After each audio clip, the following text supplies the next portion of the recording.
America China మధ్య వాణిజ్య ఉద్రిక్తతలు ముదురుతున్నాయి. ట్రంప్ విధించిన డెడ్ లైన్ కు తాము భయపడబోము అని చైనా స్పష్టం చేసింది. చైనా విషయంలో వెనక్కి తగ్గాలి అన్న మస్క్ సూచనలను కూడా ట్రంప్ తోసిపుచ్చినట్లు తెలుస్తోంది.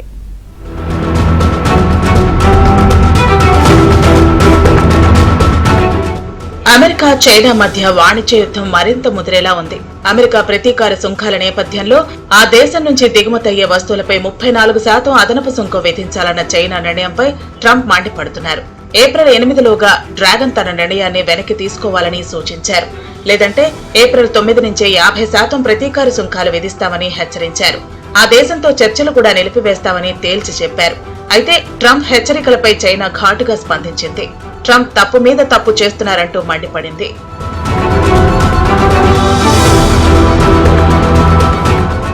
అమెరికాపై చైనా 34% అదనపు సుంకాలను ప్రకటించిందని, ఆ దేశం ఇప్పటికే పెద్ద ఎత్తున టారిఫ్లు విధిస్తోందని ట్రంప్ సోషల్ మీడియాలో పోస్ట్ చేశారు. కంపెనీలకు అక్రమ రాయితీలు, దీర్ఘకాలికంగా కరెన్సీ అవకతవకలకు పాల్పడుతోందన్నారు. తాను హెచ్చరించినప్పటికీ అదనపు సుంకాల ద్వారా అమెరికాపై ప్రతీకారం తీర్చుకునేందుకు ఏ దేశమైనా యత్నిస్తే వెంటనే మరిన్ని టారిఫ్లు ఎదుర్కోవాల్సి ఉంటుందంటూ వార్నింగ్ ఇచ్చారు. అలా ఏ దేశమైనా ప్రతీకార చర్యలకు దిగితే తొలుత ప్రకటించిన దానికంటే ఎక్కువ సుంకాలు విధిస్తామన్నారు. ఏప్రిల్ 8 నాటికి చైనా తన 34% అదనపు సుంకం నిర్ణయాన్ని వెనక్కి తీసుకోవాలని, లేకపోతే ఏప్రిల్ 9 నుంచి ఆ దేశంపై 50% అదనపు టారిఫ్లు విధిస్తామని, ఆ దేశంతో అన్ని చర్చలు రద్దు చేస్తామని ట్రంప్ తన పోస్టులో హెచ్చరించారు. అయితే ట్రంప్ హెచ్చరికలపై చైనా వాణిజ్య మంత్రిత్వ శాఖ స్పందించింది. ట్రంప్ సుంకాలను తమ దేశం ఎదుర్కొంటుందని తెలిపింది. ట్రంప్ ఈ తరహా బెదిరింపులకు దిగటం మంచి పద్ధతి కాదని మండిపడ్డారు. మరోవైపు ఈ విషయంపై డోస్ సారథి మస్క్ ట్రంప్ తో నేరుగా చర్చలు జరిపినట్లు తెలుస్తోంది.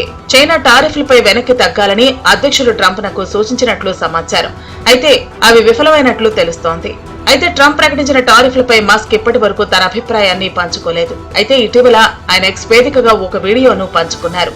ఆ వీడియోలో ప్రపంచ వాణిజ్య సహకారానికి సుంకాలు చెడ్డవనే ఉద్దేశంతో మస్క్ అభిప్రాయపడ్డారు. మొత్తంగా ట్రంప్ టారిఫ్ దెబ్బతో అమెరికా చైనా మధ్య వాణిజ్య ఉద్రిక్తతలు ముదురుతున్నాయన్న అభిప్రాయాలు వ్యక్తమవుతున్నాయి.